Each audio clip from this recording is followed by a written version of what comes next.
Hello everyone, I am Dr. Ashwini Dedwal, Assistant Professor and Infection Control Officer in BJ Government Medical College and Sassoon General Hospitals. So today I will be covering the infection prevention and control part in case of COVID-19 and the PMW management in case of COVID-19 ICU and wards. Now these topics will be covered under these headings: the early recognition and source control, standard precautions, that is hand hygiene, respiratory hygiene, PPE and waste management, transmission based precautions, that is droplet, airborne and contact precautions, environmental cleaning and disinfection, and biomedical waste management. Now coming to the first part, that is early recognition and source control. We should have a high level of clinical suspicion, then awareness in the public areas remaining symptomatic patients to be alert, and they should be alerting the doctors according to their symptoms and the contacts of the patients. Promotion of respiratory and cough hygiene is very important factor to prevent the infection. So to break the COVID-19 chain, we should follow the cough and respiratory etiquette properly. Suspected cases should be placed in an isolation or a separate room from other patients, so that the infection will not get transmitted between the patients and between the patient to healthcare workers. The minimize the chance of exposure, instruct the patient to wear a face mask to contain the secretions, ask patient to strictly adhere to respiratory hygiene cough etiquette, cover the nose while sneezing, coughing. Strict hand hygiene should be followed after coughing, sneezing. Isolation of the known suspected cases should be done in a separate room which has a PPE container and a BMW facility available in that area. Now coming to the respiratory hygiene and a cough etiquette, this is very important factor to prevent the infection. So we should minimize the risk of cross contamination of respiratory illness. The patient should be encouraged to cover their nose, mouth while sneezing, coughing with a disposable tissue. All used tissues should be discarded into the yellow colored bins. Encourage the patient to clean their hands after coughing, sneezing, using tissues or after contact with any respiratory secretions or objects contaminated by these respiratory secretions. Now coming to the combined standard, airborne, contact and the droplet precautions. N95 mask for persons who are entering into the room. Staff must fit test prior to entering using this N95 mask. Person entering the isolation room should wear proper PPE.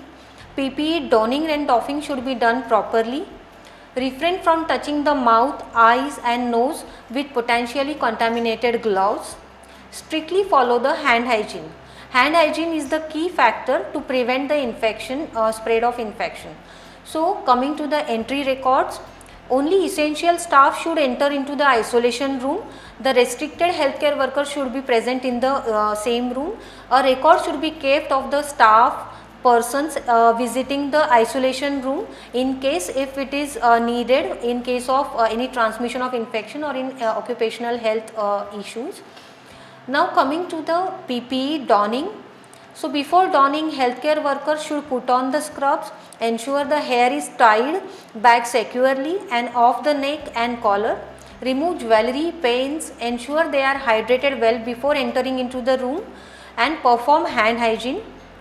Now coming to the donning PPE, there is a specific checklist given by the international standards, so that should be followed while wearing the PPE. We will see demonstration of donning PPE, that is wearing PPE. First we will follow the hand hygiene.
Now wear first cap.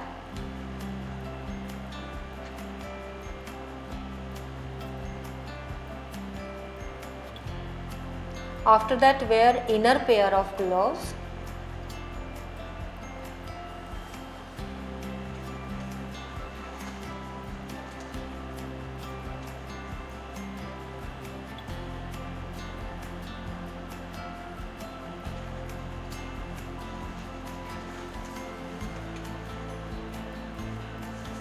After this, start wearing coverall suit or gown.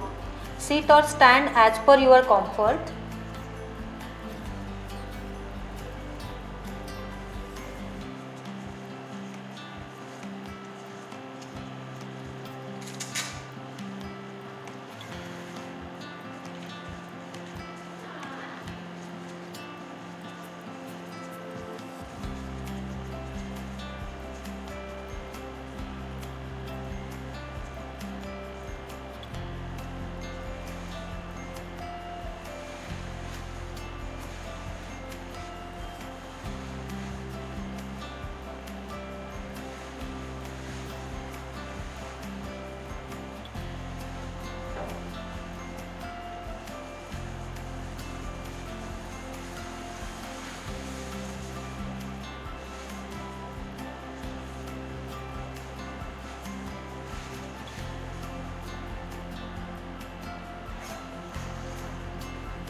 After this, wear shoe covers.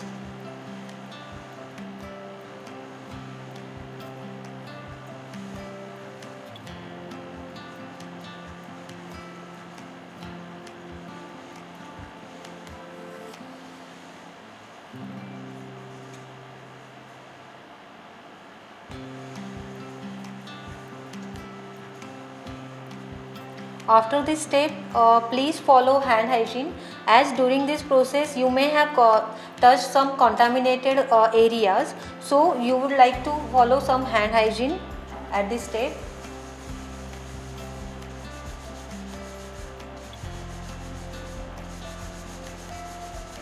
Wear N95 mask. When you wear N95 mask, do fit check. Forcefully exhale with the hands on mask to see for any air leakage. If there is no air leakage, then only the N95 mask is useful. If air leakage is there, then readjust the mask.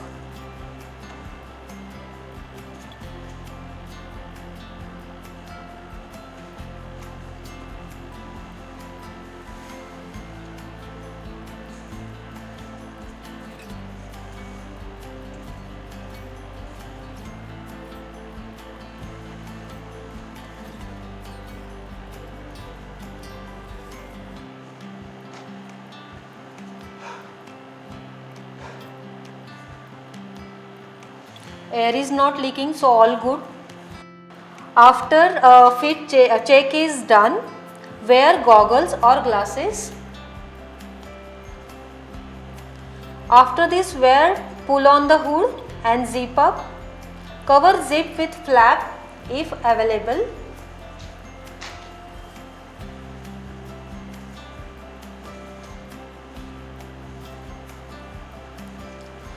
After this, wear face shield.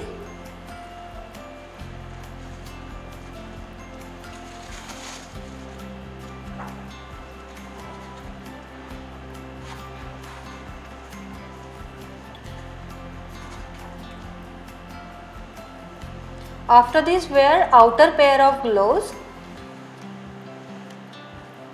and try to cover all suit sleeves as much as possible.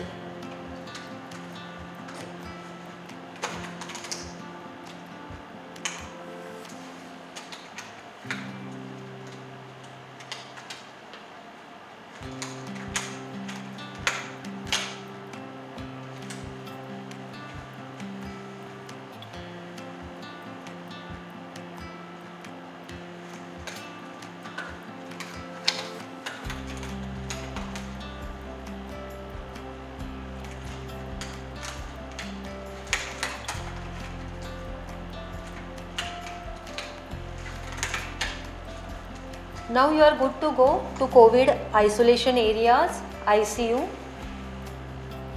Coming to the doffing part, that is removal of PPE. How we wear PPE and remove PPE is very important to prevent the infection, so that the healthcare workers will be protected from getting infected with the COVID-19 infection while they are serving to the patients. So the PPE should be removed in an order that minimizes the potential for cross contamination. There is a specific checklist for doffing PPE. The outer pair of gloves is most contaminated part now. So first remove your outer pair of gloves in inside out fashion.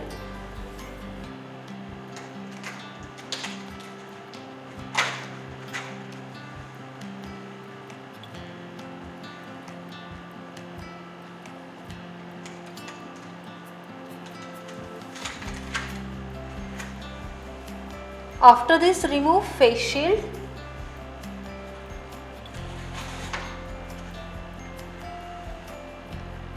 Remove shoe covers.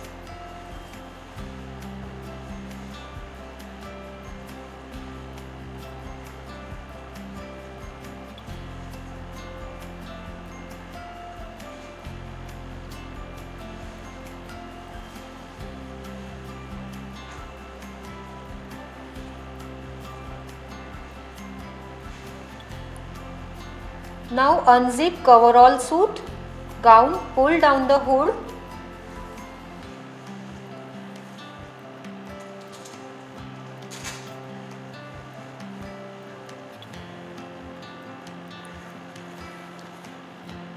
While removing coverall suit, you should remove the coverall suit in inside out fashion, so that the outside part will not get contaminated with the clean areas.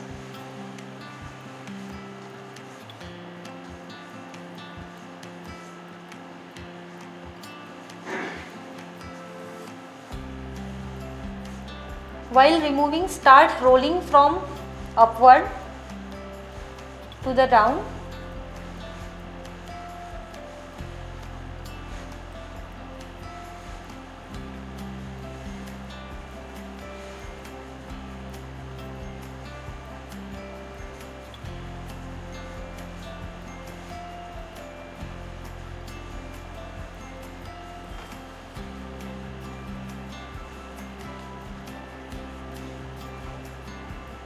Follow hand hygiene with hand rub.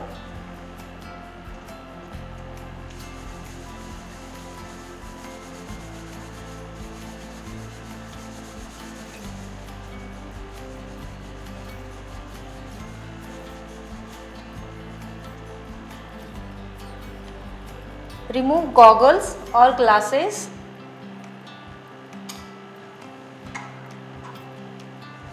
Remove N95 mask without touching the external surface. Lift lower elastic followed by upper elastic.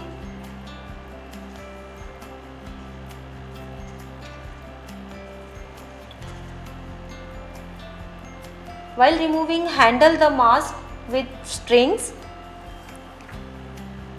After this, remove cap.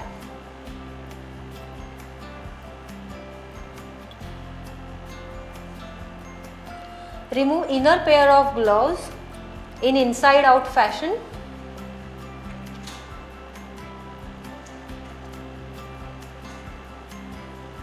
Follow hand hygiene.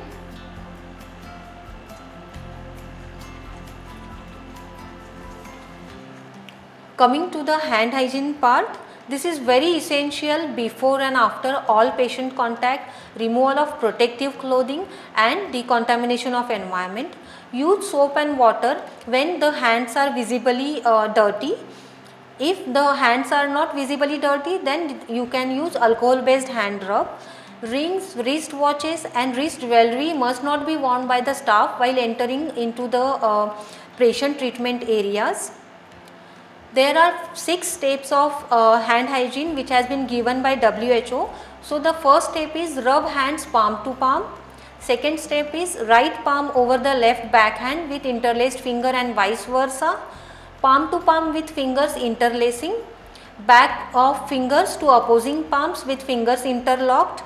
Rotational rubbing of the left thumb clasped in a right palm and vice versa.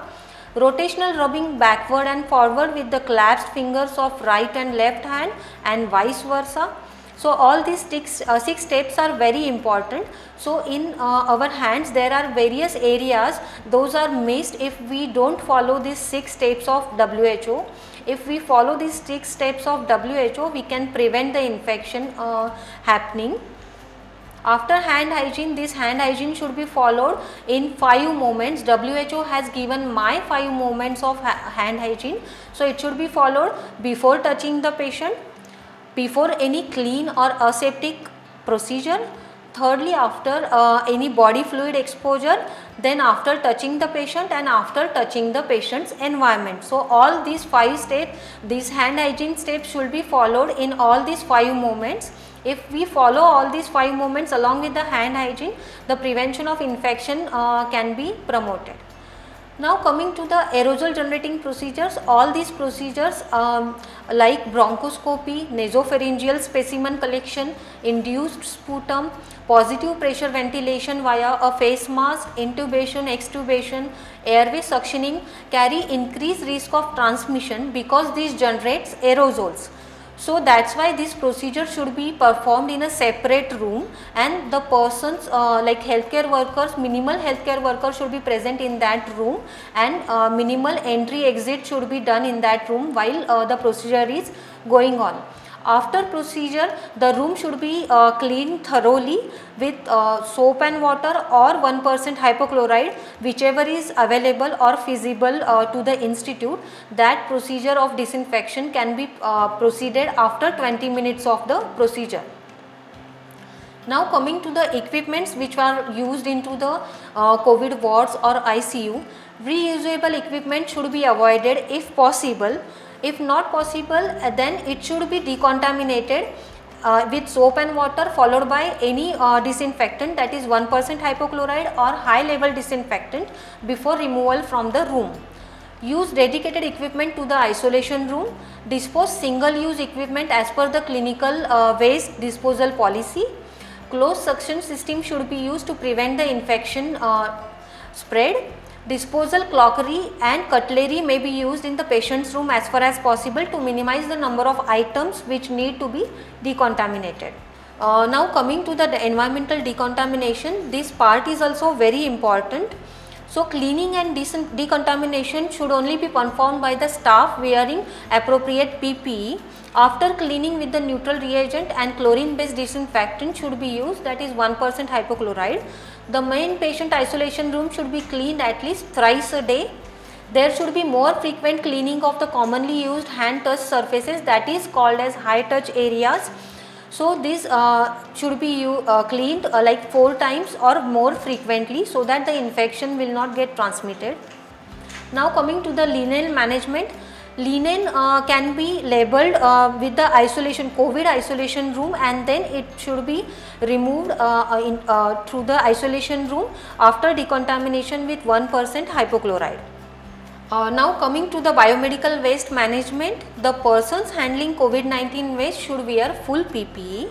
Separate BMW bins with labeled as COVID-19 waste should be available in all the areas. Double layered bag should be used in all these bins. The dedicated COVID area BMW transport trolley should be labeled as COVID-19 waste disposal trolley. Dedicated passage and lift should be used while transporting COVID-19 waste. Transport to common biomedical waste storage area should be done, and after that it will be collected by common treatment facility like PASCO. The PASCO people will come and collect daily the biomedical waste which has been collected into the common BMW storage area. Disinfection of the inner and outer surfaces of the bins, trolleys, it should be done by 1% hypochlorite. Maintain separate record of COVID-19 waste generated from the COVID-19 areas, isolation ward, ICU, OT or the triage area. After handling, transport should discard PPE in the appropriate BMW container. The person handling and transporting COVID-19 waste should do proper hand hygiene with soap and water. So we have to follow 2016 government guidelines. So in that, coming to yellow bag, in yellow bag we will discard caps, mask, blood or body fluid soil waste, that is dressing, cotton swabs can be discarded into yellow bag. Blood or blood component bags can be discarded into yellow bag. Expired and cytotoxic drugs will be discarded into the yellow bag. Coming to red bag, all infectious plastic waste will be discarded into the red bag. Example is disposable bottles, intravenous tubings and sets, catheters, urine bags and syringes without needles, plastic apron and gloves. Coming to the white puncture proof container, needles, intracat, syringes with fixed needles, scalpel blades, trocar and sillets will be discarded into the white puncture proof container. Now coming to the blue container, you can use any container whichever it is available at your end, like blue container can be used or a cardboard box with a blue lining can be used. So in this cardboard box with blue lining, the discarded or broken and contaminated glass including the medicine ampoules, vials and metallic implants will go into the cardboard box with a blue lining. These are the guidelines which has been given by 2016 BMW disposal guidelines by Government of India.